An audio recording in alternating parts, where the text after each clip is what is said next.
그 다음 2차 함수의 어떤 방정식 또는 그래프 이런 것들을 이제 공부하게 될 텐데 결국 우리가 원하고자 하는 것은 이미 지난주에 거의 많이 풀어봤어요. 우리가 프로핏, 이윤을 맥시마이즈, 최대화한다 하는 말은 다시 말하면 레비뉴에서 코스트 빼는 거죠. 그죠? 그래서 레비뉴 공식을 이용해서 비용에 대한 공식을 빼는 것인데 이제 그런 것들이 1차 함수로 주어질 때도 있고 또 2차 함수로 주어질 때도 있어요. 거기에 맞게 하는 것이 중요하고 자, 오늘 우리 기본적으로 좀 알아야 되는 개념 좀 몇 개 소개하면은요. 자, 우리가 보통 XY 좌표 평면에다가 많이 이제 표시를 해요.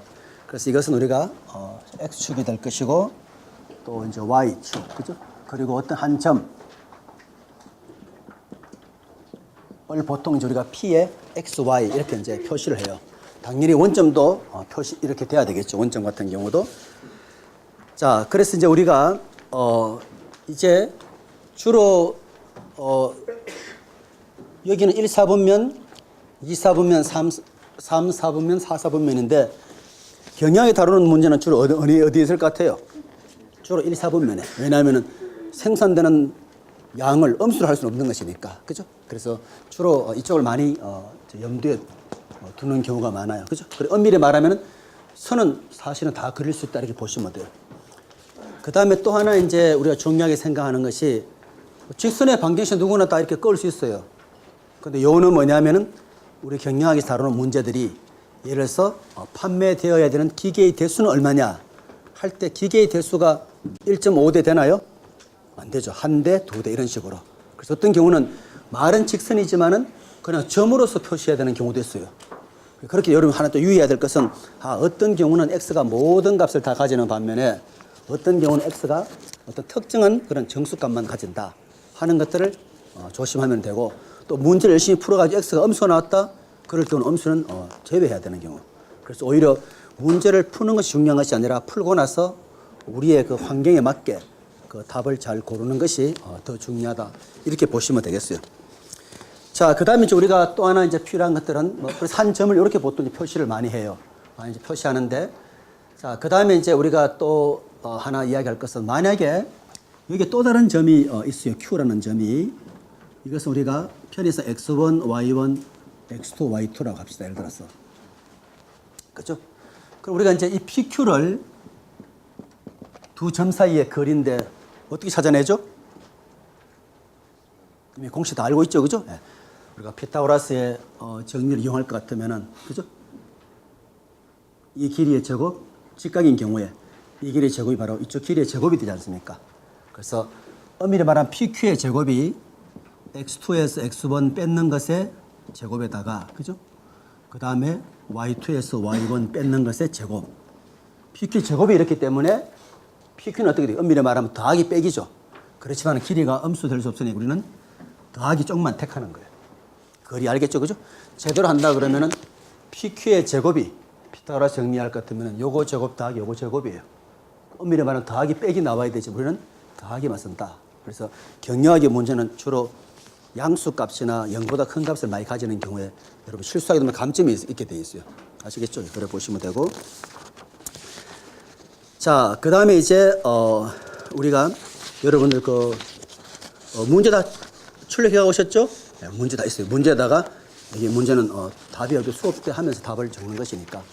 그래서 이제 우리가 약속이 월요일은 여기서부터 해 나오고 수요일은 이쪽부터.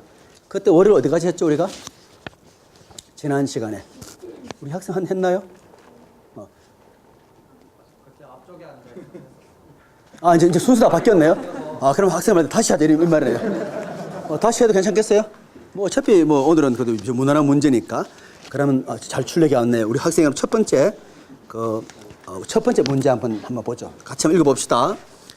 자, 여러분 이 영어로 에버시스 하는 말은 가로 좌표를 말해요. 가로축의 좌표. 알겠죠? 그래서 에버시스 어 포인트.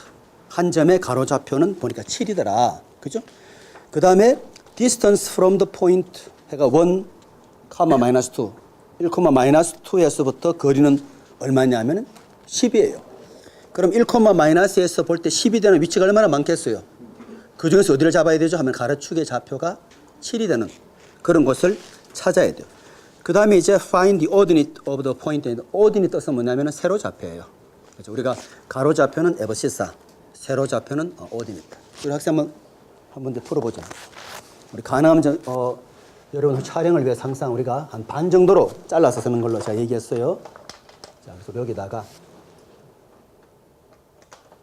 해서 우리 학생이 첫 번째 문제 일단 한번 풀어보신 다음에 각자 다 풀어봐야 돼요. 풀어본 다음에 혹시 이 학생이 못 풀면 그 옆에 학생이 또 그 다음 그 옆에 학생이 계속 나가게 되는 것이니까 그래서 오늘은 이쪽 동네는 가만히 그냥 편안하게 예비군 수업 듣듯이 그냥 들으면 돼요.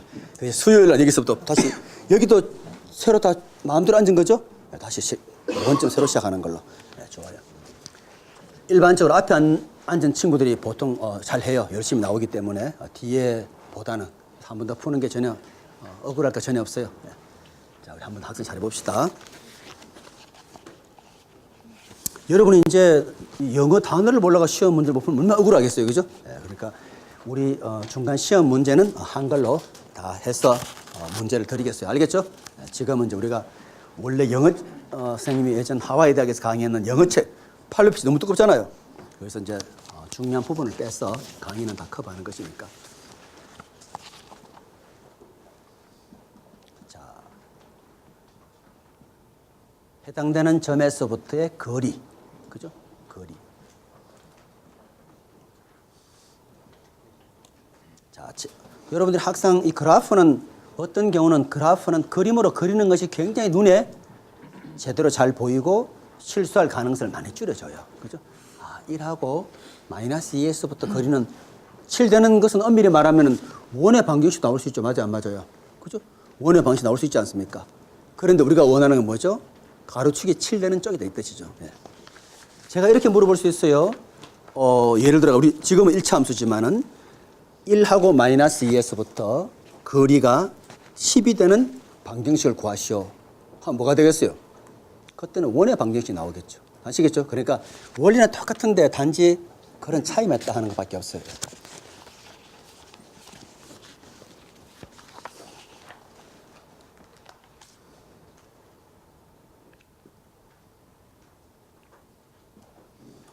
자, 우리 학생 아주 정확하게 PQ에 절대값 씌웠는데 안 씌워도 우리는 이미 알아듣지만은 학생 한번 설명 한번 해보세요. 그 문제 조건에서 X축 좌표가 7을 했고 Y축 좌표를 그 문제점에서 그 조건이 안 나왔으니까 이 점을 미지수 Y로 잡고 이 두 개 좌표를 P점이라 하고 또 저희가 구하고자 하는 게 이 점과 수점 1,-2의 거리니까 이 문제 조건에서 이게 10이라고 나왔습니다. 그래서 거리의 정의를 이용해가지고 이 점과 이거를 사이 이렇게 구해서 씌웠더니 이런 식으로 나왔고 그래서 이거를 2차 방정식을 풀었더니 Y값이 6 또는 마이너스 10이 나왔습니다. 그래서 세로 좌표가 우리가 구하고자 하는 세로 좌표 값은 6 또는 마이너스 10입니다. 네. 이때 여러분 과감하게 음수는 안 되나 빼면 큰일 나요. 그죠? 이때는 하나의 좌표예요. 그죠? 네. 그래서 잘 풀었어요. 네, 잘 풀었고. 자, 여러분 이제 보시게 되면은 우리가 여러 가지 방식이 있지만 어떤 학생들은 이 점이 1하고 마이너스 2네. 그래서 여기에 1, 여기에 마이너스 2. 그죠? 사실은 요 점이 1하고 마이너스 2잖아요. 그죠? 만약에 제가 지금은 이 문제가 X축의 좌표가 7 했기 때문에 이 7상에 있는 X림이 다 정해진 거예요. 맞죠? 그죠? 단지 어디 있는지는 모르니까 이 길이가 10이 되고자 하는 그런 좌표가 7하고 Y는 그걸 지금 찾는 문제예요. 맞죠? 그죠? 네, 그렇게 보시면 되고 나중에 혹시 이제 우리 지금은 아니지만 나중에 배울 때는 제가 거리가 10되는 그런 방정식을 구하실 때 여러분들이 뭘 하면 되겠어요? 이때 혹시 누가 어떻게 푸는지 한번 만약에 원의 방식을 구한다 할 때는 어떤 점은 이때는 우리가 임의로 XY가 되는 사실 맞죠? 그죠? XY 어떤 임의를 하나 잡았다 가정할 경우에 그죠? 우리 앞으로도 배우겠지만은 그때는 X에서 1을 뺏는 것 제곱하고 맞죠? 그죠? 그리고 Y에서 마이너스 1을 뺏는 빼기 2니까 Y 더하기 2했는 요 제곱이 뭐가 돼야 되겠어요? 반지름이 돼야 되는 것이니까. 그래서 반지름의 10의 제곱 이것이 바로 원의 방정식이에요. 그죠? 그리고 우리 어렵게 생각할 것 없이 항상 접근은 똑같아요. 단지 여기는 그냥 이 점에서 이렇게 이제 물었기 때문에. 그죠? 나중에 여러분들 이런 것들이 이제 언제 나오느냐? 내가 2개 함수를 저런 식으로 이참 쓸 수 있는 거예요. 그죠? 거기에 맞게. 식으로 접근하겠다. 좋아요. 그다음에 넘겨서 이제 그다음 이런 거 배울 때는 정말 힘이 나지만 이런 거는 시험 문제 전에 나오진 않아요. 그렇지만 그래도 sketch the graph of the equation 이 방정식의 그래프를 한번 그려보시오. 3번 문제. 오른쪽 이용해서 그립시다. 자, 참고로 원일 때도 설명을 해드려서 원일 때 이렇게 푼다는 제가 설명해드렸고 여기 밑에다 하나 가져게. 자, 이케이션을 여러분 중학교 때는 더 재밌어요. 모는 종이에다 그림을 그려요. 그때는 막 여러분 전부 다 수학의 천재인 줄 알아요. 그 당시에는. 네. 그 문제는 더 이상 보지를 않아요. 이제는 그죠? 예. 여러분 또 구몬 때는 더 재밌지 않습니까? 1 더하기는 3이다. 2 더하기는 얼마냐? 10개가 100점 하면서 그죠? 그때 추억이 여러분 다 있을 겁니다. 그것이 어느 한순간에 그냥 사라지면서 바로 경영학의 문제로 좀 들어와 있어요. 그죠? 가격 결정하는 문제라든지.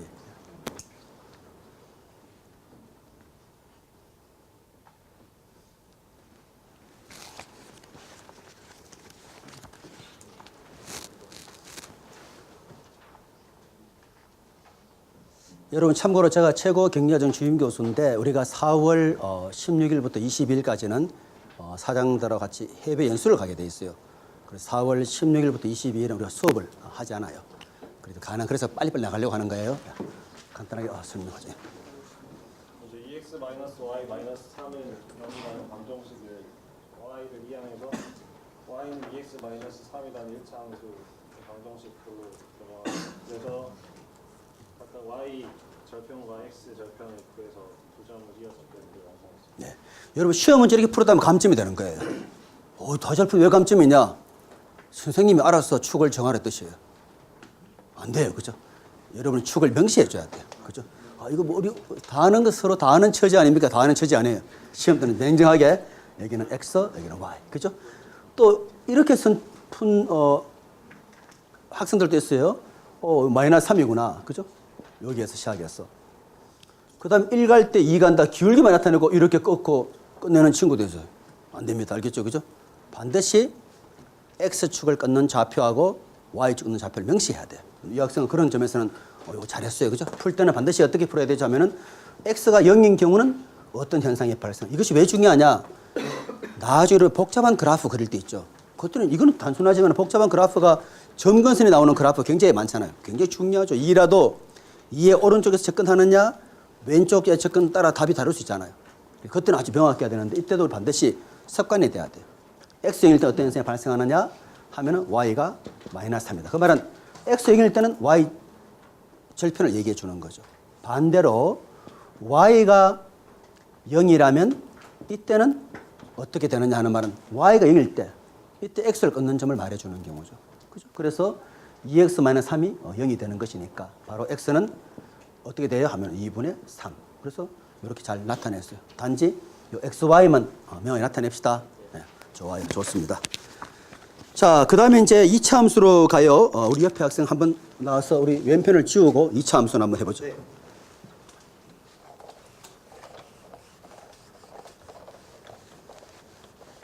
자, 이런 연습을 거쳐서 우리가 시험 때 보는 문제는 주로 경영학에서 다루는 문제를 낸다 그랬습니다. 그죠? 렌털 프로블럼이라든지 이런 것들을 내게 되겠어요. 여러분 거 여기 펜 여기 있고. 자, 우리 학생들이 나오기 쉽게 여러분 좀 약간 좀 앞으로 당겨 앉아요. 그죠?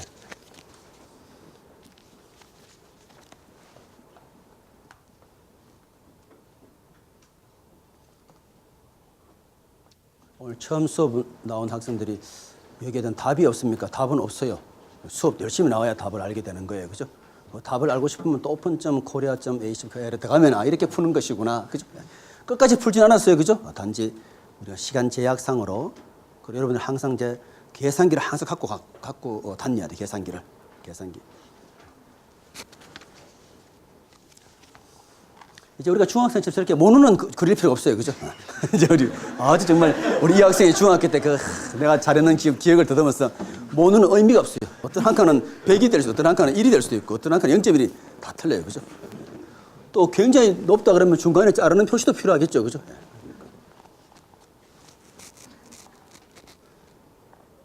자, 꼭 봐야 되는 건 뭐죠? 어디가 X축, 어디가 Y축. 왜? 역함수 구할 때 굉장히 중요하거든요. 그 다음 뭘 봐야 되자면은 어디에서 X를 끊고 어디서 Y를 끊는지 굉장히 중요하죠. 그게 없다? 그럼 그건 감점이 돼요. 그죠?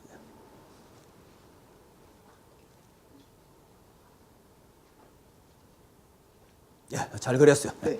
좋습니다. 자, 이게 보시는 것처럼 잘했어요. 그죠? 자, 5. x가 0일 때 어떻게 되느냐 하는 말이 y의 절편이죠. 했더니만 0 떠서 뭐가 바로 나왔습니다.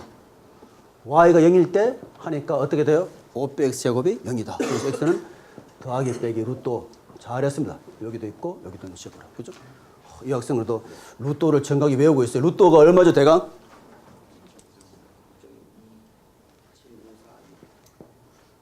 (2.2) 오늘은 아무렇게나 말해도 관계없어요. 어차피 다들 관심이 별로 없기 때문에. 오늘 얼마를 쓰고 싶어요? 2.2?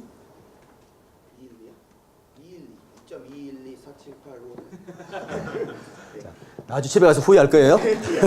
알았어요. 그죠? 자, 우리 옛날에는, 우리 예전 어릴 때는 저걸 배웠어요. 막 선생님이 그걸 아니면 혼을 내요. 그죠? 둘, 셋 하고 배운다고. 그죠? 열심히 해요. 그죠?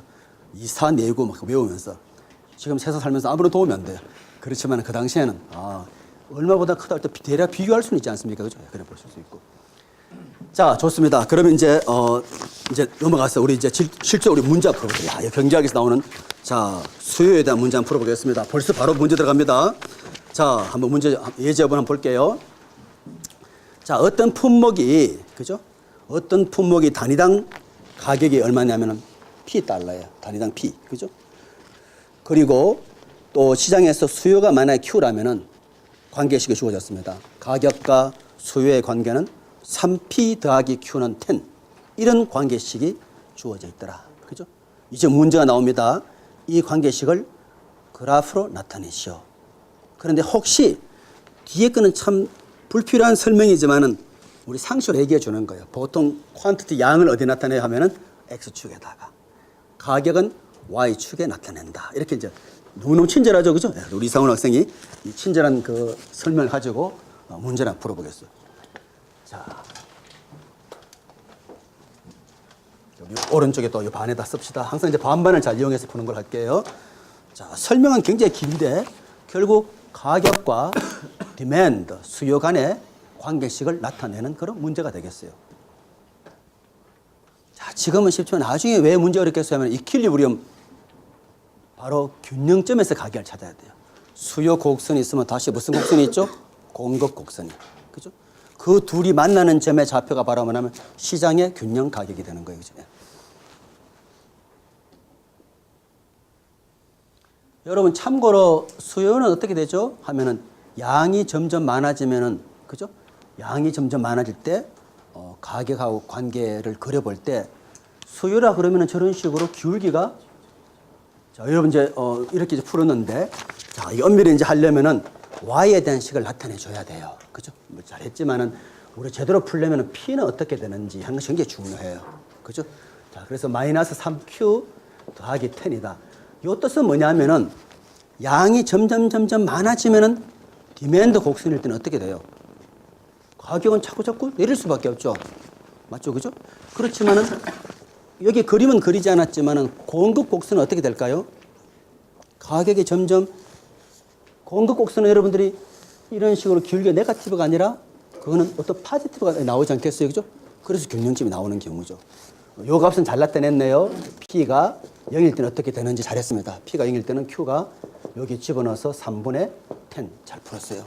그리고 또 Q가 0일 때는 바로 인터셉트니까 이때는 P가 10. 이걸 반드시 요 역할을 꼭 해야 돼요. 제가 복잡한 그래프 그릴 때 어떻게 푸느냐 하면 복잡한 그래프는 어떻게 풀겠어요?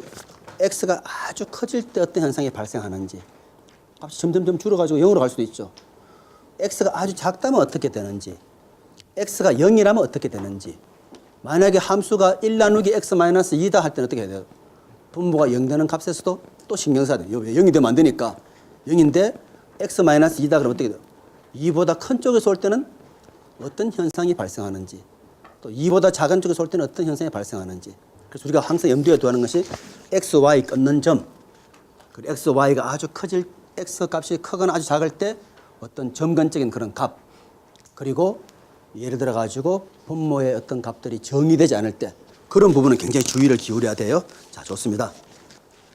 자, 우리 그 다음 학생 좀 쉬운 문제인데 우리 이렇게 돌아갈게요. 자, 3x-4y 여러분 리니어 이퀘이션은 제가 이미 설명했어요. 선형 방정식 떠서 뭐라 그랬죠? 변수에 대해서 1차 함수 관계를 우리가 보통 선형한 적이 있어요. 1차 함수 관계를 일반적으로 선형 방정식을 해요. x에 대해서도 1차, y에 대해서도 1차 이렇게 되어 있어요. 자.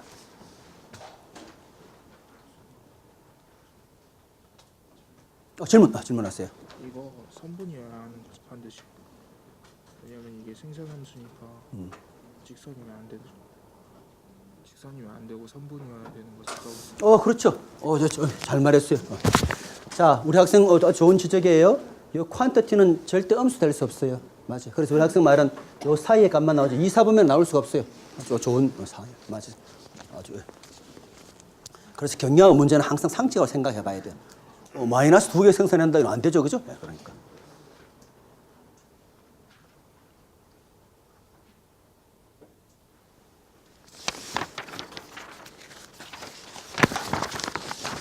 자, 아주 우리 학생이 잘 나타냈네. 그죠? 이제 여러분 알겠죠? 이제 어떤 문제 주어지든지 간에 0일 때 이렇게 하는 방식. 자, 그러면 제가 여러분들이 이제 직선의 방정식 일반적으로 공부를 해서 이제 그 다음 문제를 한번 풀어볼 텐데요. 자, 직선의 방정식 구하는 법이 사실 이제 몇 가지 있는데 제가 한번 몇 가지 한번 설명해 볼게요. 제일 쉬운 게 뭐냐면은 바로 y는 mx 더하기 b 형태가 제일 쉽죠. 그죠? 바로 주는 것이 슬로프하고 슬로프가 m이 돼요. 기울기. 그죠? 그 다음에 이제 인터셉터가 바로 절편인데 인터셉터는 여기서는 b를 말하는 거죠. 그래서 이걸 일반적으로 슬로프 인터셉터 포뮬러라 그래요. 가장 기본형이죠. 슬로프 인터셉터. 다시 말해서 인터셉터라는 말은 x가 0일 때 어떻게 되느냐? 물론 우리 b를 포지티브로 가정합시다. 그럼 요때 요 값이 x 0일 때 바로 y 값은 b가 되는 경우죠. 그죠? 그리고 우리가 편의에서 m도 포지티브 가정하면은 x가 한 단위 갈 때마다 y는 몇 단위? m 단위? 이렇게 가는 식으로 그래프에 그려지는 경우죠. 그죠? 제일 쉬운 것이 바로 포인트하고 슬로프하고 인터셉트가 주어지는 가장 기본형이에요. 그 다음에 여러분들 또 이제 배웠을 건데 또 뭐가 있냐면 이제는 이거는 첫 번째 방식이고요. 두 번째 뭐가 있냐 하게 되면은 슬로프하고 한 점이 주어져요. 그래서 한 점, 그래서 한 포인트, 쉽게 말하면 x1, y1 이런 값이 하나 주어져요. 그리고 그 다음에 슬로프, 기울기 m이 주어져요. 이때는 어떻게 식을 나타내느냐, 그죠? 이게 이제 문제 풀 때 필요한 것이니까, 그죠? 이때는 어떻게 나타내냐면은 y-y1이 m의 x-x1 이게 바로 직선의 방정식이에요. 왜 이렇게 되나 하고 궁금하시는 분들은 기울기를 생각하면 돼요. 기울기는 얼마나 가로축으로 갔느냐 하는 것분에 세로축으로 가는 부분이죠. 그죠? 그렇게 해서 이런 식으로 또 나타낼 수 있죠. 그래프로 표시하게 되면은 여기에 어떤 점 x1, y1이 있고, 그죠? 그럼 내가 직선의 임의의 점을 x, y로 가정한다 그러면은, 그죠? 우리가 결국 x, y를 포함시켜야만 어떤 1차 함수를 만들어낼 수 있잖아요. 저게 결국 기울기 찾는 문제죠. 기울기를 하는 말은 영어로 말하면 이쪽을 run이라 그래요. x에서 x1까지 run 달려갔다. 그 다음에 이쪽으로 rise 그래요. 그래서 이만큼 올라갔구나. 그래서 rise over run이 바로 기울기 공식이죠. 그래서 이것이 이제 두 번째 기본형이에요. 그럼 세 번째는 뭐가 있냐면 아예 점을 두 개 주는 경우도 있어요. 점을. 그죠? 그래서 우리가 투 포인트 포뮬라 하면 여러분들 아마 고등학교 때 배웠을 건데 해서 세 번째는 두 개의 점이 주어져요. 투 포인트 포뮬라. 그죠? x1하고 y1. 그 다음에 x2하고 y2. 이때는 앞에 2번하고 똑같아요. 차이는 뭐냐면 기울기를 주지 않았기 때문에 여러분들 그냥 기울기 하나 만들어내면 되는 거예요. 그럼 제가 똑같이 한번 적어볼게요. 앞에가 y-y1에다가 기울기에다가 x-x1이었잖아요. 그죠? 기울기를 저 두 점을 이용해서 쓰는 거예요. 그래서 rise 얼마나 올라갔냐면 y2 빼기 y1만큼 올라간 거죠. 그리고 얼마나 달려갔냐? run은 x2 빼기 x1. 이게 바로 방정식이에요. 자, 됐죠? 이걸 가지고 이제 우리가 그 다음 또 이제 문제를 한번 풀어볼 텐데요. 자, 그 다음 문제는 뭐냐 하니까 비용 모델이 코스트 모델 돼서 흔히 여러분 이제 시험 때 많이 보는 문제 이런 식으로 제가 문제를 내겠어요. 자, 한번 같이 한번 봅시다. 여러분 이 세 가지 포뮬러 잘 외워둬야 돼요. 그죠? 자, 중학교 때는 제일 힘든, 고등학교 때도 마찬가지 제일 힘든 포뮬러 중에 하나예요. 그죠? 그렇지만은 가장 기본형 세 가지. 저기 것처럼 슬롭하고 인터셉트가 주어졌을 때, 그리고 슬롭하고 한 포인트가 주어졌을 때, 2포인트 주어졌을 때, 그죠? 외우려 하지만 여러분들이 원리 잘 따져보면 쉽죠. 이건 어떻게 나왔냐? 기울기를 만들어야 되네. 그래서 금방 나오는 것이고, 그죠? 자, 좋습니다. 자, 그럼 이제 우리 예제 2번 문제를 한번 같이 볼게요. 자, the cost of manufacturing 10 typewriters per day is 나와요. 10개의 타이프라이터를 제조하는 비용은 $350예요. while 반면에 20개의 타이프라이터를 만들 때는 $600이라는 비용이 들어요. 엄밀히 말하면 20대 만들면 $700이 들어야 되잖아요. 왜 $600이 들었을까요? 우리 흔히 말하는 러닝 이펙트, 그죠? 학습 효과가 나타나는 거예요. 그래서 이론은 조금 더 첨가해서 그렇지 그냥 로직은 똑같아요. 자, 이럴 때 assuming linear cost model, 그죠? 이게 굉장히 재밌는 문제죠. 리니어 이고 만약에 쿼드레틱에다 또 다른 함수 나오는 거예요. 리니어 코스트 모델은 바꿔 말하면 직선의 방정식, 그죠? 직선의 방정식을 가정했을 때 그때 뭘 구하라고 했자면은 relationship representing the total cost YC of producing X typewriters per day and draw its graph 돼 있어요. 그러니까 직선의 비용 함수를 가정했을 때, 그죠? X대의 타이프라이터를 생산하는데, X대의 타자기를 생산하는데 들어가는 총 비용에 대한 그 관계식을 한번 나타내보고 그래프로 보여주시오. 우리 학생이 이제 보여주면 되겠어요? 순서대로. 자, 이렇게 식은 누구나 다 알지만 이 문제를 받을 때 여기에 적용하는 게 결국은 중요한 거죠. 그죠?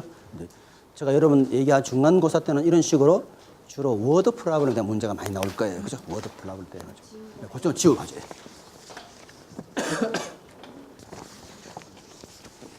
자, 전형적인 비용 함수에 대한 문제예요. 자, 이제 이 문제를 조금 더 꼬우면 어떻게 되죠? 비용은 고정비와 변동비의 합으로 이루어지더라. 그 점점 한 단계씩 넓혀 나가는 거예요. 고정비 플러스 변동비. 마치 mx 더하기 b 형태 되는 경우죠. 아시겠죠? 그죠? mx 더하기 b 하면은 요 b가 바로 뭐가 되죠? 고정비, 생산량에 관계없이. 요 m은 바로 뭐죠? 변동비. 그런 거예요. 그죠? 그러니까 우리가 함수를 잘하는 게 중요한 것이 아니라 문제 딱 볼 때 내가 이걸 적용해야 되겠다. 이게 중요한 거죠. 그래서 우리 이 클래스에서는 가능한 한 이런 문제를 통해 가지고 여러분 완전히 많이 익히고 그래서 다른 과목 배울 때 그런 도움을 좀 많이 받았으면 좋겠어요.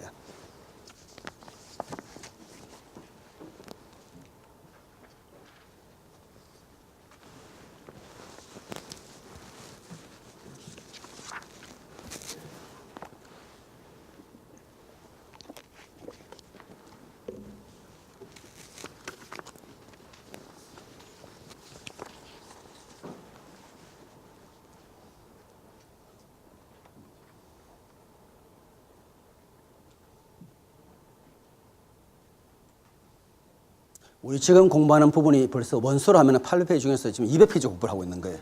미국식 얼마나 친절한지 읽으면 화가 나요. 너무 친절해가지고. 그죠? 한국 학생은 그런 친절한 걸 별로 좋아하지 않아요. 한번 설명해 볼까요? 예. 두 점이 주어졌다고 보고 기울기를 이렇게 x2 마이너스 x1 분의 y2 마이너스 y1으로 기울기하고 그다음에 이 점을 지난다고 했기 때문에 x 마이너스 10 yc 마이너스 350 넣어서 풀어서 그랬죠. 우리 학생 열심히 풀고 기분도 굉장히 좋아요. 표정도 밝지 않습니까? 그렇지만은 실제 점수에서는 굉장한 감점이 들어가게 돼 있는 거예요. 혹시 우리 김근영 씨 어디가 잘못된지 한번 수정해 줄 수 있나요? 우리 학생 들어가면 돼요. 그죠? 걱정. 일단 잘 풀었어요. 역시 고등학교 우수하게 성적으로 졸업했듯이 이걸 그냥 가볍게 풀었지만은 그 다음 나타낼 때 우리 학생이 질문했어요. 그죠? 이건 경영학의 문제예요. 그죠? 자, 우리 김근영 학생이 이 틀린 부분을 빨간색으로 한번 표시할 수 있나요?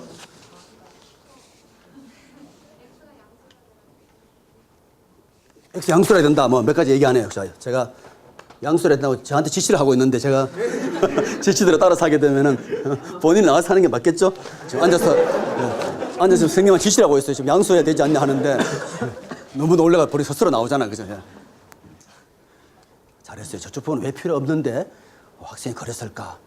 열심히 그리고도 점수를 못 받으면 억울하잖아요. 자, 역시 이 학생도 점수를 받지를 못해요. 자, 우리 옆에 학생, 남학생 그대로 둔 상태로 또 들어가겠어요. 자, 그래도 어느 정도는 아이디어 많이 줬어요. 양수라 했던데 좋습니다. 이 부분은 현실에 나타나지 않는 문제예요. 자, 여기까지 왔는데 갑자기 화가 납니다. 다 제대로 풀었는데 뭐가 잘못됐냐. 그죠? 어쩌면 아마 이 클래스 다 끝까지 갈지도 몰라요. 자. 그렇죠. X는 정수의 홀을 그래프로 어떻게 나타내면 되죠? 이거는 문제가 그래프로 나타내라 되어 있거든. 그죠? Draw is graph. 예?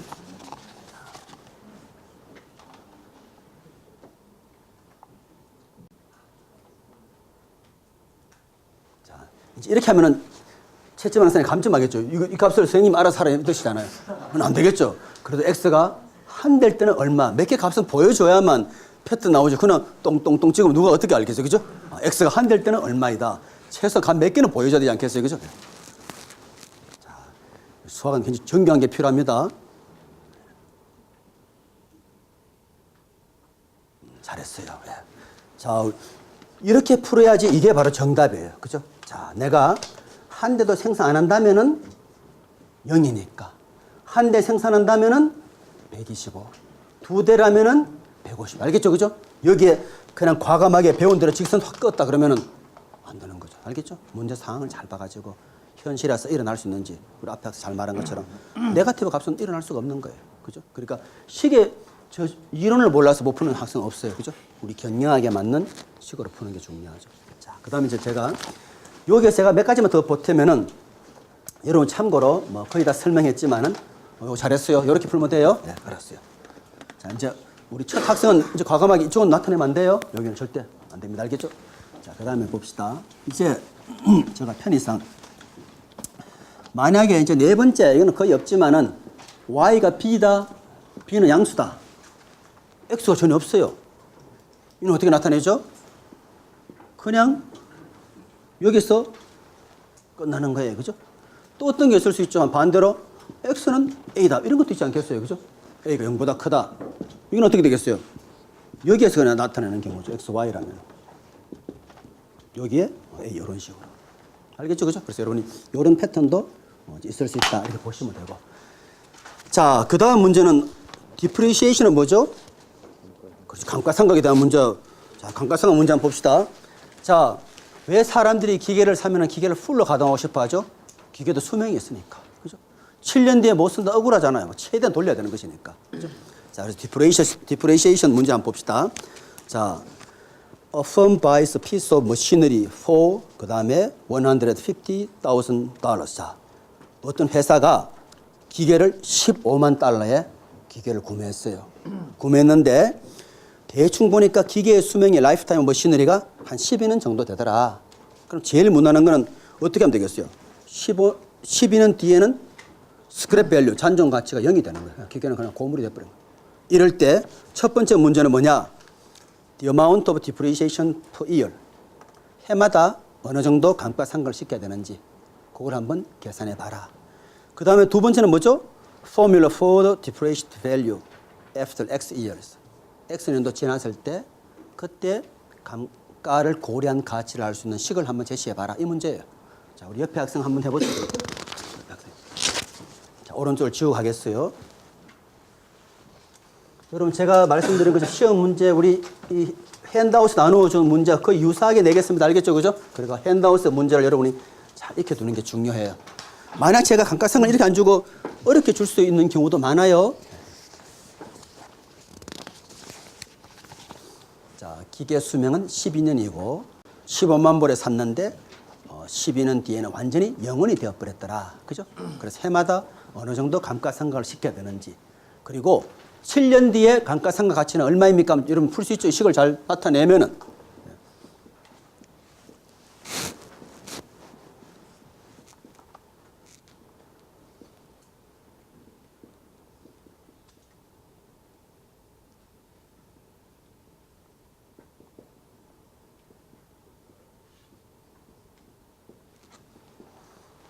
우리 학생 여기 뭔가 온가요? 예, 알았어요.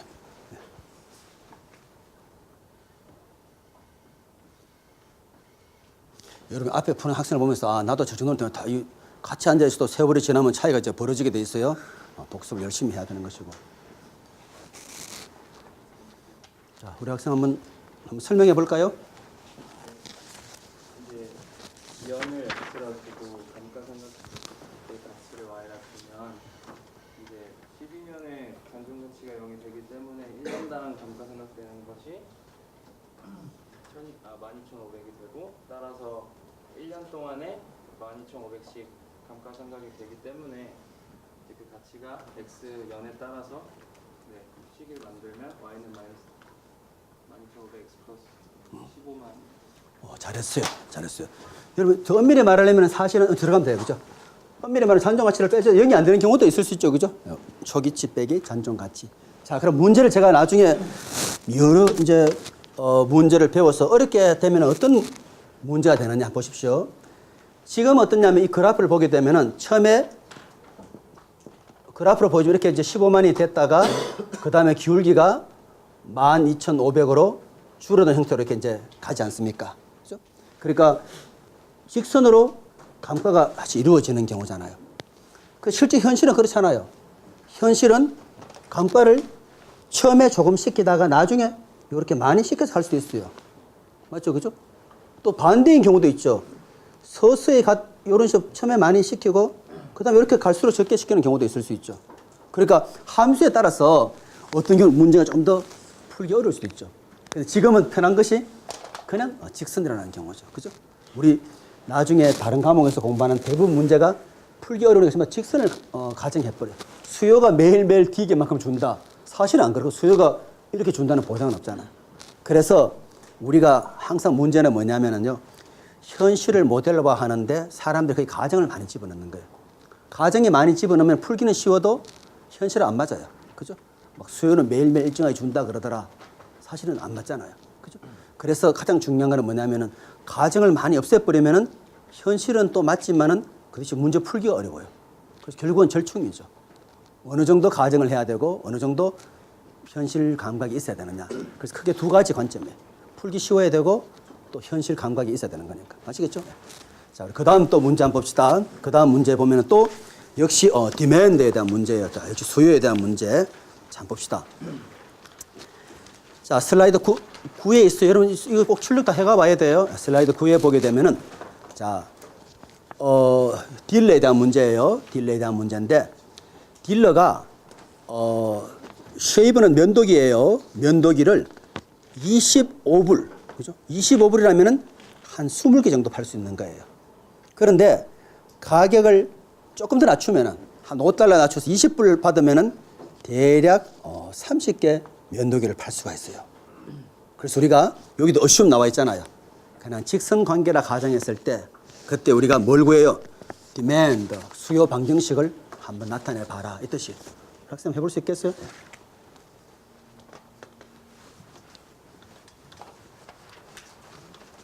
자, 여러분 여기 보시는 것처럼 이런 상황 때문에 문제가 복잡하고 어려워지는 거예요. 그죠?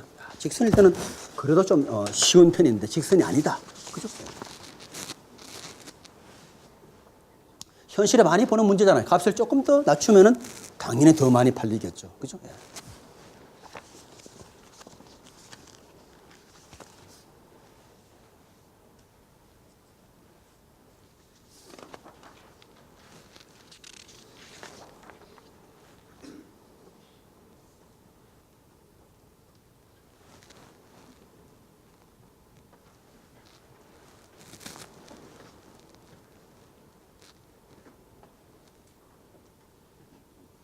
자, 우리 경제학에서 배우는 디맨드 커브가 있고 또 하나는 스플라이 커브가 있어요.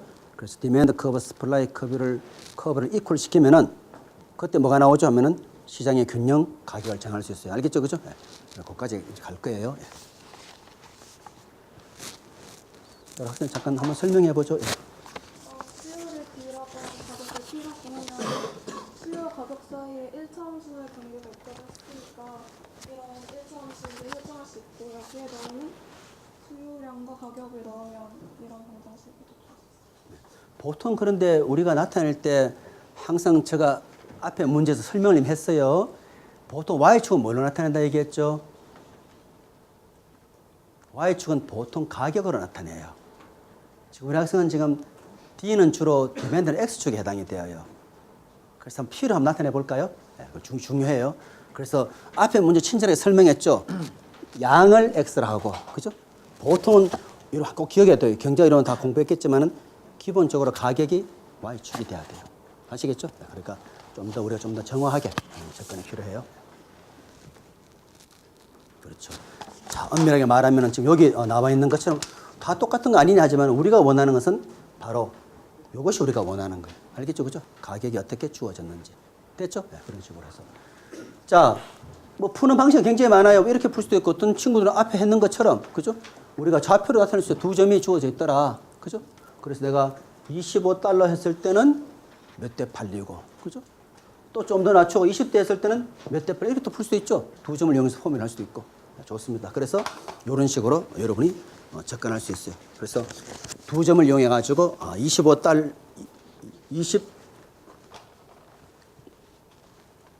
문제에 주어진 것처럼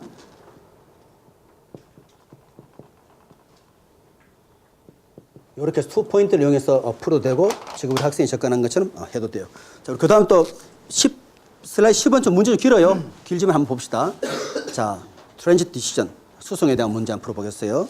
자, 시티 거버먼트 시정부에서 뭘 하려고 하냐면은 교통에 대해서 지출할 수 있는 비용이 100만, 1000만, 2억 불 달러가 있어요.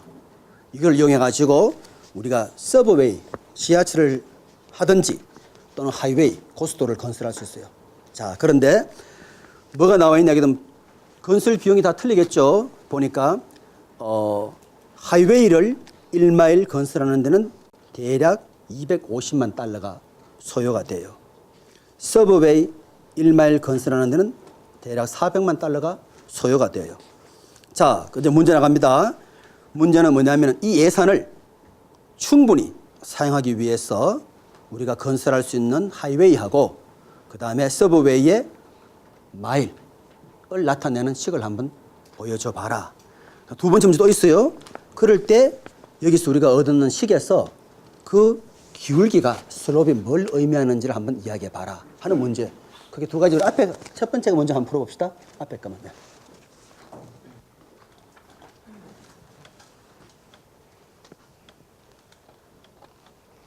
자, 앞에 문제 한번 풀어보죠.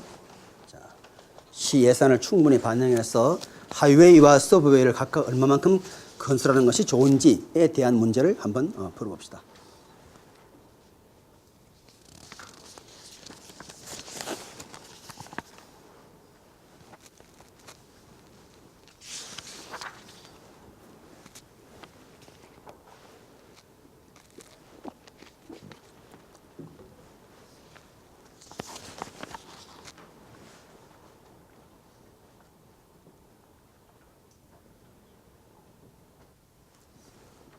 혹시 이름 아직 안 적은 친구 있나요? 다 적었네, 그죠? 저기도 다 적었고요. 이제 다음에 이름표 꼭 가지고 오세요, 이제는. 자, 우리 학생 한번 설명 한번 해볼까요? 네. 문제에서 총 트랜스포테이션에 대한 비용이 200million 달러라고 주셨다. 분정이 되어 있으므로 이제 한 원 마일당 몇 마일을 하는지에 대해서는 그러니까 하이웨이에 대해서 몇 마일 할지에 대해서는 X로 잡고 서브웨이에 대해서는 Y로 잡은 다음에 이 전체를 이쪽을 곱하게 되면 하이웨이에 대한 마일당 총 비용이 되고 이쪽은 서브웨이에 대한 건설 비용이 되니까 두 개를 더했을 때 200이 딱 되는 지점을 10으로 쓰면 이렇게 나옵니다. 그렇죠. X와 양수해야 되고. 네. 여러분 저게 말하면 X는 하이웨이 하면 안 돼요, 그죠? X는 엄밀히 말하면 뭘로 해야 돼요? 그렇죠. 마일스. 하이웨이의 길이지. 이게 고속도로, 이거는 거의 제로한 문제와 비슷한 거예요. 그죠? 엄밀히 말하면 마일스 오브 하이웨이. 그죠? 마일스 오브 웨이인데 좋습니다. 여러분 이 문제가 지금은 이렇게 보이지만은 이게 나중에 어디에 쓸 것 같아요? 여러분 생각해요. 제가 이미 첫 시간에 얘기했습니다. 우리가 푸는 문제는 나중에 보면은 어떤 이런 문제를 풀어요. 쉽게 말하면은 내가 원하는 바를 내가 두 가지 제품을 만들더라. 첫 번째 제품에서 받을 수 있는 가격이 P1이고, 그죠? 제품이 두 가지예요. 두 번째 P2예요. 그냥 이렇게만 한다 그러면 사람들이 무한정 팔고 싶어 하겠죠. 많이 팔수록 돈을 내가 더 많이 버는 것이니까. 왜 그것이 안 되냐면은 제약이 주어지는 경우죠. 그죠? 요거 하나 생산하기 위해서는 비용이 요만큼 들더라. 이런 이제 제약식이 들어오면서 내가 총 갖고 있는 돈은 이것밖에 없어. 이렇게 딱 되는 경우 있잖아요. 또 뭐가 있죠? 노동량이 얘는 하나 생산하는데 이만큼 노동량이 들고 얘는 이만큼 노동량이 드는데 이거는 나의 전체 노동력은 L밖에 없다. 그래서 X1, X2 양수 이것이 바로 그 중요한 뭐냐면 선형계획법에 대한 문제가 되는 거예요. 선형계획법. 그죠? 선형계획법 뜻은 모든 목적함수 제약 시기 전부 다 1차 함수예요. 그죠? 바로 우리 학생 여기 적어놓은 것이 나중에 어떤 효과를 하냐면 제약에 대한 비용에 대한 제약식이 되는 거예요. 그죠? 저거 없으면 얼마나 건설해야 될까요? X도 무한대, Y도 무한대 하고 싶죠. 왜 안 되겠어요? 우리가 원하는 맥시마이즈 하고 싶어도 안 되는 이유가 이런 제약식 때문에. 그죠? 그래서 우리가 나중에 이제 여러분 중간 시험 치고 기말 때는 이런 문제를 푸는 법 우리가 이제 그것도 공부해요. 선형계획법. 그죠? 쉽게 말하면 원하는 바를 최대화하기 위해서 이 조건을 고려해서 얘가 없다 그러면은 답은 간단해. X1 무한대, X2 무한대. 얘 때문에 더 이상 못하는 경우죠. 그죠? 어떤 경우는 요만큼씩 비용을, 요만큼씩 노동을 더 쓰기 때문에. 알았죠? 그죠? 그렇게. 잘 풀었어요. 이런 식으로 이제 우리가 접근할 수 있고. 그 다음에 이제 요 뜻이 이제 뭔지가 중요해요. 요 뜻이 뭔지. 요 뜻이. 자, 두 번째 문제가 요 슬로프의 뜻이 뭔지 물었어요. 우리 뒤에 학생이 한번 얘기해 볼까요? 저 마이너스 0.625가 뭘 말해요? 이 학생이 열심히 다 풀어놨는데. 그죠? 자, 문제, 시험 문제 한번 보세요. 그죠? interpret. 자, 경량한 해석이 중요해요. 그러나 알아서 하시오니 해석이 interpret the slope of linear relation that is obtained. 얻는 방정식의 기울기에 대해서 한번 해석해 봐라. 이거 뭘 말할지 한번 얘기해 볼 수 있나요?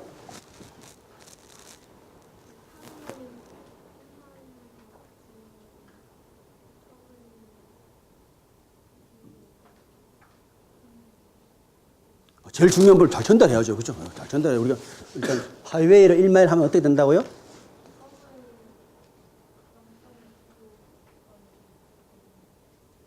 서브웨이는 0.625마일 어떻게 된다고요? 하이웨이 1마일 지을 때마다 서브웨이 0.625마일을 더 지어요? 못 짓게 되는 거죠. 그러니까 왜냐하면 우리 예산이 한정돼 있잖아요. 그죠? 그래서 여러분 여기 한번 집어넣어 보죠. 1을 집어넣을 때마다 Y가 얼마 감소해요? 마이너스 0.625만큼 감소하는 경우죠. 그 말은 뭐겠어요? 우리가 어디셔널리 추가로 하이웨이 1마일 더 지었다는 말은 바꾸어 말하면 서브웨이를 우리가 0.625마일만큼 덜 짓는 경우죠. 그건 말이 되죠. 왜냐하면 지금 이 서브웨이가 비용이 더 들잖아요. 아시겠죠? 네, 그래서 꼭 그렇게 보시면 되고. 자, 그 다음에 이제 여러분들이 이제 그 슬라이드 11번 한번 봅시다. 슬라이드 11번. 자, 이제 왜 여러분 이 책이 자꾸 순서로 나갈까요? 하면은 바로 이제 한 개씩에서 이제 뭘 합니까? 이제 두 개씩을 보는 거예요. 자, 그럼 제가 얘기할게요. 자, 우리 선형 방정식은 나중에 우리 배우는 선형 계획법은 행렬로서 나중에 나타내면 이렇게 나타낼 수 있어요. 행렬로 나타내면 간단하게 제가 이 앞부분만 한번 적어 볼게요. 이것은 행렬로 나타내면 이렇게 나타낼 수 있죠. P1에 P2에다가 그 다음에 X1, X2 이런 행렬식으로 표시가 돼요. 그죠? 왜냐하면 1 곱하기 2 행렬에다가 2 곱하기 1. 특히 하나만 우리 벡터라고 얘기를 보통 해요. 그죠? 하나만 있을 때 벡터인데 그래서 이거는 쉽게 말하면 행에 대한 벡터가 돼요. 이건 한 열에 대한 벡터인데 곱하기 하면 P1, X1 더하기 P2, X2가 되잖아요. 이 부분 우리가 줄여서 우리가 PX 쓸 수 있죠. 그래서 간편하게 컴팩트 폼은 이렇게 적어요. maximize PX. 그리고 제약식 해가지고 이거 통줄해가지고 AX는 B보다 작다. 이렇게 이것도 행렬을 만들 수 있죠. 한다 그러면 어떻게 되겠어요? C1, C2, L1, L2에다가 이게 바로 A가 되는 경우죠. 그리고 X는 뭐가 되죠 하면은 X1, X2 해가지고 B는 뭐가 되죠 하면은 CL이 되는 거예요. 이런 식으로. 그럼 우리가 어떻게 돼요? AX는 B 형태 딱 되는 경우죠. 그리고 X는 0보다 크다. 이게 바로 어떤 경우나 쓸 수 있어요. 독립변수 수에 관계없이 X가 10개라도 해당되는 부분이죠. 그래서 선형계획법의 가장 기본형은 maximize PX, subject to AX는 B보다 작거나 같아, 그리고 x는 n보다 크거나 같다. 그런데 이것은 부등식인데 우리가 지금 배우는 저 등식이 뭐가 중요합니까? 하면은 이것도 역시 문제 풀 때는 등식으로 풀어요. 어떻게 푸냐면은 요 뜻은 잘은 몰라도 여기다가 어떤 양수 t1을 더해주면은 양수 t1을 더하면 요 값이 뭐가 돼요? 이퀄로 만들 수가 있거든요. 말되죠, 그죠? 여기까지 했을 때는 4보다 적었는데 어떤 값을 더해주면 딱 4를 맞출 수 있잖아요. 그래서 결국 이퀄 되면 무슨 문제를 풀어요? 앞에 푼 방식대로 푼다는 거죠. 이제 알겠습니까? 선형계획법의 가장 노하우는 뭐냐면은 부등식도 새로운 변수를 첨가시켜가지고 결국은 등식으로 만들어요. 등식으로 만들면 우리 등식 푸는 방법을 우리가 앞으로 계속 공부할 거거든요. AX는 B는 할 때 X를 푸는 법을 우리가 앞으로 공부한다고요. 그래서 이제 결국 멀리 보면 여기까지 연결이 되는 거죠. 그래서 여러분의 11페이지 슬라이드가 바로 그 뜻을 지금 함유하고 있는 거예요. 식이 두 개로 주어지는 경우 그냥 단순히 두 개로 볼 것이 아니라 첫 번째는 이거는 뭔지는 몰라도 쉽게 하면 노동에 대한 제약식이구나 이렇게 볼 수 있는 경우죠. 멀리 볼 때는. 두 번째는 보니까 이것은 또 뭔가 다른 것에 대한 제약식을 이렇게 볼 수 있는 경우죠. 그래서 우리가 한 개짜리든 두 개짜리든 잘 풀 수 있으면은 할 수 있죠. 이것도 밑에도 마찬가지죠. 여기도 내가 뭔지는 몰라도 새로운 T2라는 것을 여기 집어넣으면 양수예요. 집어넣으면 얘가 바로 등식으로 딱 이렇게 바뀌는 경우죠. 알겠습니까? 부등식에다가 양의 값을 더해주면은 이퀄로가 C가 되는 거예요. T1을 더하면. 여기도 양수 T2를 더하면 이퀄로 L이 돼버려요. 그래서 이 부분이 이제 기말 시험 문제 풀 때는 저게 제일 어려운 부분이 돼요. 저걸 풀으라 하면은 그 사람이 로직을 개발했다고요. 그 로직대로 풀어야만 답이 나오는 거예요. 그래서 기말의 점수가 이제 40% 되는 이유가 바로 그 뜻이죠. 더 어려운 부분이 많기 때문에. 그렇지만은 앞에 이 부분을 못했다면 뒤에 하기 어렵죠. 자, 좋습니다. 그럼 이제 우리가 11페이지 슬라이드 봅시다. 그냥 두 개의 방정식 풀어라 간단한 거죠. 첫 번째, 두 번째 그냥 푸는 거예요. 자, 이거는 우리가 한번 우리 또 고다음 학생이 나와서 한번 풀어볼까요?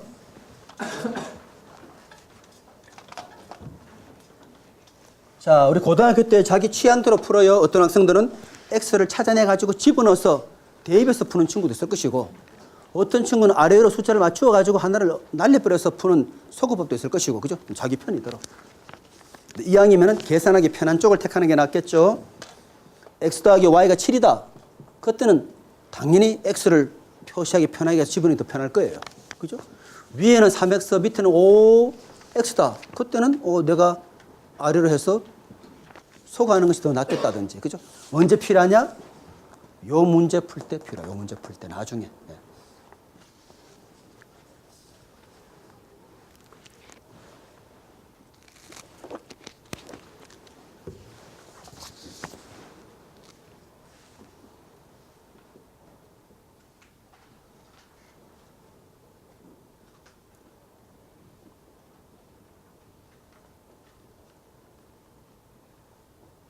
만약에 경영학적 문제라면 이제 X가 양수인지도 확인해야 되겠죠, 그죠? 지금은 그런 고민이 없지만 다 그런 차이 알겠죠, 그죠?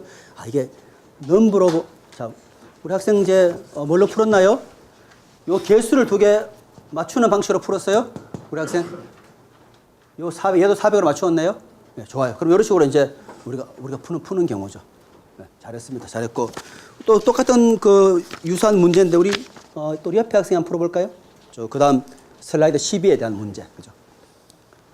여러분 요거 잘 기억해 두세요. 요 아이디어 가지고 노벨 경제학상 후보에까지 올라간 거예요. 그죠? 이게 경영학만 쓰이는 것이 아니라 행정학 모든 학문에 다 쓰이죠. 왜? 자원제약하의 의사결정 문제는 이게 최고거든. 자원제약하의 의사결정 문제. 그죠? 우리 이쪽 지워 버릴게요. 자, 여기다 한번 풀어봅시다.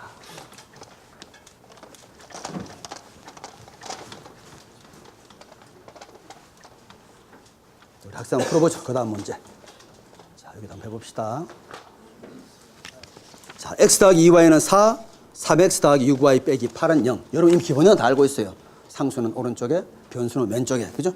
그러고 나서 소거하든 대입하든 풀게 되는 거예요.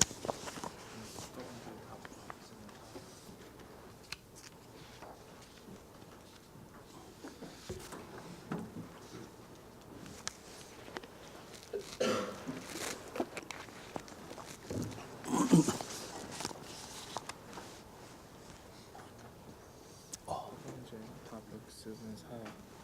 40. 어디? 앞에 풀었는 문제? 답이 틀렸나? 네. 10부터. 그래? 그럼 얘기해야지. 자네가 좀 적어놓게, 옆에 가서. 그래. 우리 옆에 저 학생 답이 틀렸대. 이거 어떻게 해야 되지? 이건 가장 쉬워서 체크도 안 했는데 학생들 답을 좀 적어요. 우리 빨리 가서 적어요. 빨간색으로. 오늘 수업 안 듣는 친구는 저게 답인 줄 알아요. 잘 적어요, 그죠?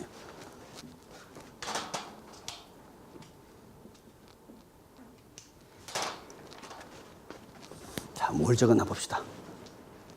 이거 누가 풀었죠? 주의해야 돼, 알았죠? 그죠? 아까워요. 시험 치고 나올 때 기분이 굉장히 좋지만은 점수가 안 좋을 때는 다 저런 현상이 발생했구나. 선생님 찾아올 생각 하지도 마세요. 알겠죠? 그죠? 내가 뭔가 좀 실수했고. 이거 엄청 큰 차이예요. 그죠? 이 보통 공부 잘하는 학생은 실수를 과감히 범해요. 마이너스 20x가 마이너스 80인데 40개가 들어간다. 이거 엄청나요. 그죠? 역시 우리 학생 예리해. 다른 학생은 알아도 좋은 게 좋다. 이거 아주 안 좋은 거예요. 여기서 태도를 고쳐 나가야지. 나중에 사회에 나가면은 좋은 게 이런 거 큰일 나요. 우리 학생은 앞에 더 가까이 보이는데도 불구하고 가만히 있었어요. 그죠? 틀리면 바로 얘기해야 돼요. 우리 학생도 알았죠? 근데 왜 얘기 안 했어요? 좋은 게 좋다. 알았어요. 자, 이제 우리 슬라이드 12에 대해 가지고 지금 우리 학생이 혼신 힘을 기울이고 있어요. 자.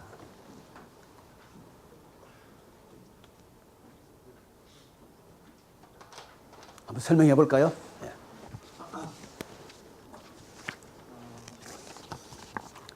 이제 그 연립 방정식의 해를 구하라는 것은 그 두 직선의 교차점이 되는 그 좌표를 구하라는 말하고 똑같은데, 그것을 이용해 가지고 이제 그 직선 함수를 그리기 위해서 식을 이렇게 붙이고, 그려보면 기울기는 같은데 그 y 절편이 다른 두 개의 그 직선 함수가 나오는데, 이 말은 두 직선이 교차하는 지점이 없다는 뜻입니다. 잘했어요. 불능이란. 그렇죠. 불능하면은 해가 없다는 말이죠. 네, 그래서 잘했어요. 기울기가 같기 때문에. 또는 푸는 방법 굉장히 많이 있죠, 그죠? 그래서 어떤 학생들은 여기에서 내가 원하는 대로 요 x를 없애야 되겠다 해서 모두 3배를 해줘요. 그러면은 3x 여기는 6y 여기는 3배 하면은 12가 되는 거죠, 그죠? 맞죠, 그죠? 또 얘도 넘겨서 만약 8로 만들었을 때 뺐더니만 얘는 다 합쳐 0인데 이쪽은 4다. 현실에서 일어날 수 있나요? 그래서 현실에서 못 일어나면 강하게 해가지고 노스로 살 수 있는 거죠. 근데 우리가 더 원하는, 이 학생 푼 걸 더 원해요. 기울기가 같고 평행할 때는 답이 없어요. 근데 막상 풀었을 때 요렇게 됐다. 기울기 1, 2가 똑같아. 이때는 뭐라고 해야 되나요? 부정하나면 해가 없습니까? 너무 많아가지고. 그죠? 해를 정할 수 없다는 거죠. 좋아요. 그리고 우리 그 다음에 또 옆에 학생 나와가지고 그 다음 문제 한번 풀어봅시다. 자, 슬라이드 13에.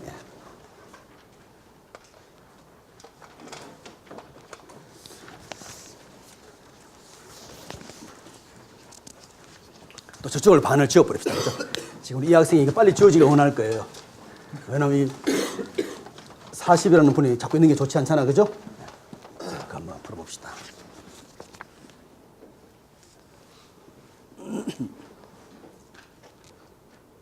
왼손으로 잘 쓰는 친구들이 창의력이 굉장히 있대요. 그죠? 오른손은 그냥 잘 배우고, 그죠? 네. 혹시 여러분 나중에 어떤 그룹 과제 할 때는 저 친구를 잘 활용해야 돼요. 아이디어 잘 내는 친구들. 그죠? 왼손을 너무너무 잘 쓰고 있잖아요. 오른손처럼. 자, 어떤 결과가 나올지 한번 봅시다. 벌써 아이디어 나오고 기억과 니언을 하잖아요. 보통 다 1, 2인데. 창에서 돋보이지 않아요? 보통 다 1, 2인데 벌써 기억, 니언. 쉽지 않잖아요. 그죠? 벌써 제가 딱 말이 맞았죠? 창의성이 뛰어나요. 그죠? 자, 설명 한번 해보죠. 겉으로 보기에는 둘 다 다른 식으로 보이지만 사실 까보면 두 개는 둘 다 똑같은 식이어서 해가 부수에 맞기 때문에 결과는 부정입니다. 잘 풀었어요.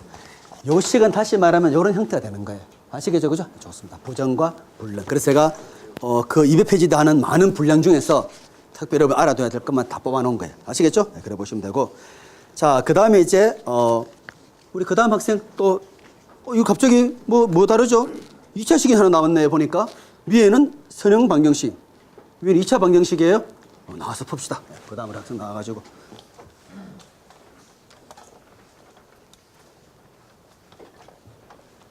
여러분 미국 책도 구문하고 똑같아. 똑같은 걸 계속 반복하게 되는데 제가 다 생략해버렸어요. 그죠? 그래 딱 다른 형태만 한번 풀어보는 걸로. 자, 위에는 보니까 2x 빼기 y는 3이에요. 밑에는 어떻게 돼 있죠? x제곱 더하기 y제곱은 5다. 2차 식이에요.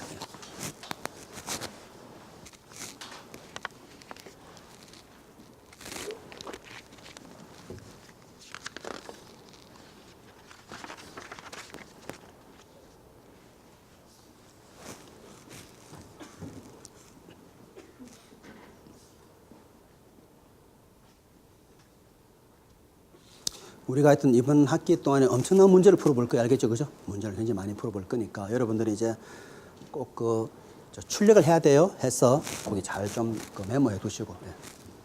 시간이 지나면 자꾸 이제 메모하기 어려워요. 예.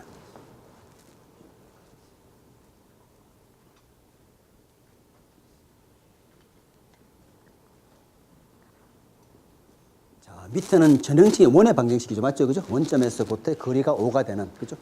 말로 하면 원점에서부터 거리가 5가 되는 그 방정식이 바로 x제곱 더하기 y제곱이 루트 5의 제곱이에요. 맞죠? 그죠? 반지름이 루트 5가 되는, 엄밀히 말하면. 예. r제곱.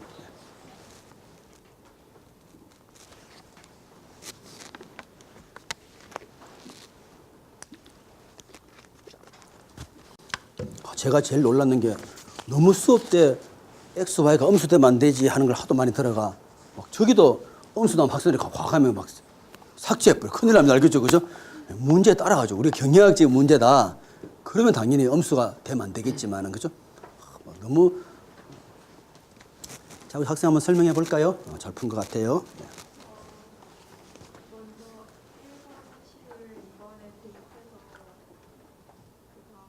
우리 학생 좀 보고 설명하죠. 네. 1번 식을 y를 2번 식에 대입하고 그다음에 인수분해 해서 y를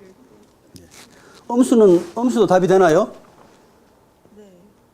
음수도 답이 되죠. 이 경우는. 그죠? 네. 네, 맞아요. 이 경우는 이렇게 음수 여러분들이 내가 맨날 양수만 생각이 큰일 납니다. 네, 잘했어요. 자, 우리 이제 하나만 더 하고 이제 오늘 수업 마칠 텐데 뒤에 봅시다. 문제가 좀 긴데요. 이거 저때 마칠지 모르겠네요. 자, 믹스처 문제, 혼합 문제예요. 자, 믹스 문제 굉장히 중요한데 봅시다. 자, 브리타니아 가게에서 이 가게는 모든 종류의 너트를 판다. 요새 너트는 함부로 말하면 안 되는데 너트를 판다고 지금 돼 있어요. 근데 피넛은 파운드당 0.7달러 받아요. 그 다음에 캐슈는 파운드 1.6달러를 받습니다. 문제는 뭐냐? 월말에 봤더니만 이 가게 주인은 뭘 발견했어요. 뭐냐면은 피넛이 생각보다 잘 안 팔리더라. 그래서 어떻게 했죠? 이제는 피넛 캐슈를 잘 섞어서 45파운드를 팔고 그 단가는 1달러 받아야 되겠다. 각각 하면은 0.7, 1.6을 1달러 받겠다는 거예요. 자, 이제 문제는 뭡니까? 하니까 How many pounds of peanut and cashews should we mix to keep the same revenue? 똑같은 그런 레비뉴. 그죠? 똑같은 레비뉴를 내가 얻기 위해 가지고 결국은 땅콩과 그다음에 캐슈넛을 어떻게 배합해야 될 것이냐. 그죠? 그 문제는 길지만은 우리 학생 그다음 어디죠? 드디어 기회가 왔습니다. 이거 하필 나는 말로 된 게 왔냐 하지만은 나와서 한번 이제 시도해 보고 우리 마칠게요. 오늘 이 문제를 끝으로 마치겠습니다. 여러분 우리 학생 문제를 보면 제일 중요한 조건이 뭐죠? Keep the same revenue. 이 중요해요. Keep the same revenue. 똑같은 그런 수입을 내가 보장하면서 결국 이제 풀어야 돼요.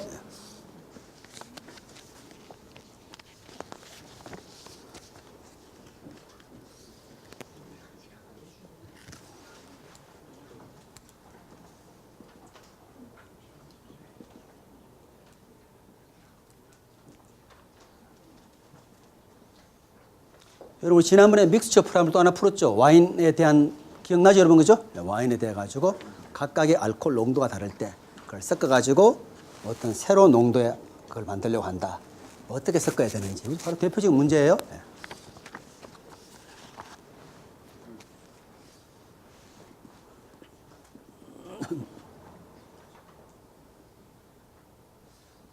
자, 우리 오늘 요 문제 끝으로 오늘 우리 수업 마치겠어요. 자, 여러분 다시 얘기하자면 꼭 집에 가셔가지고 우리 저 학생이 다운로드 받은 학생도 있고 없는 학생도 있는데 꼭 받아가지고 해야 돼요. 그리고 중간 시험 문제 기말 공이 문제 요 나누어 준 것에 조금만 변형해서 낼 겁니다. 알겠죠? 그죠? 그러니까 수업에 충실, 우리 엄청 많은 문제 다룰 것이기 때문에 특히 중요한 게 뭐라 그랬죠? 말로 된 문제. 알았죠? 말로 된 문제는 여러분들이 다른 과목별 또 배우게 돼요. 우리 그 다음 이제 손익분기점 문제 풉니다. 모르는 학생이 그 어렵다. 굉장히 쉬워요. 그것도 우리가 똑같은 방식으로 그래서 웬만한 문제를 다 다룰 것이기 때문에 여러분들이 꼭 출력을 해오길 바라고 우리 항상 설명하면 잠깐 하죠.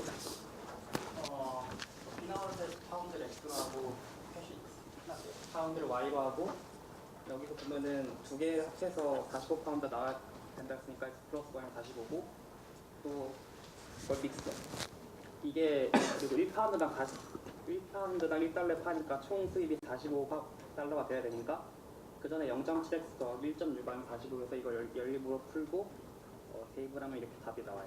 잘했어요. 자, 우리 학생이 잘했는데 엄밀히 말하면은 여기에는 사실은 가격이 1이 있어요. 알겠죠? 그죠? 요거는 요만큼 가격, 요거는 요만큼 가격. 믹스에서는 얼마에 판다 그랬죠? 1달러에. 그죠? 눈에 안 보이지만 엄밀히 말하면 45. 여러분 실수하면 안 돼요. 감가상각도 제대로 풀면 어떻게 돼요? 원래 가격 15만 빼기 잔존가치 얼마. 그걸 원래 해줘야 돼요.